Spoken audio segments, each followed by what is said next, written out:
ನಮಸ್ತೆ, ಹರೇ ಕೃಷ್ಣ ಸ್ನೇಹಿತರೆ. ಪೃಥ್ವಿ ಸವಿರುಚಿಗೆ ಸ್ವಾಗತ ಸುಸ್ವಾಗತ.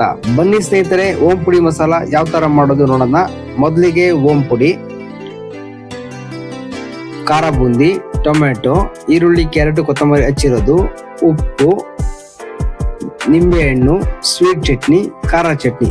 ಬನ್ನಿ ಈಗ ಯಾವ ತರ ಮಾಡೋದು ನೋಡೋಣ. ಮೊದಲಿಗೆ ಈರುಳ್ಳಿ, ಕ್ಯಾರೆಟ್, ಕೊತ್ತಂಬರಿ ಹಚ್ಚಿರೋದನ್ನ ಹಾಕೋಣ. ನಂತರ ಸಣ್ಣದಾಗಿ ಹಚ್ಚಿರೋ ಟೊಮೆಟೊ, ರುಚಿಗೆ ತಕ್ಕಷ್ಟು ಉಪ್ಪು, ಖಾರ ಬೂಂದಿಯಲ್ಲಿ ಕಡಲೆ ಬೀಜ ಇರುತ್ತೆ, ತೆಗೆದುಬಿಡಿ. ಖಾರ ಬೂಂದಿ,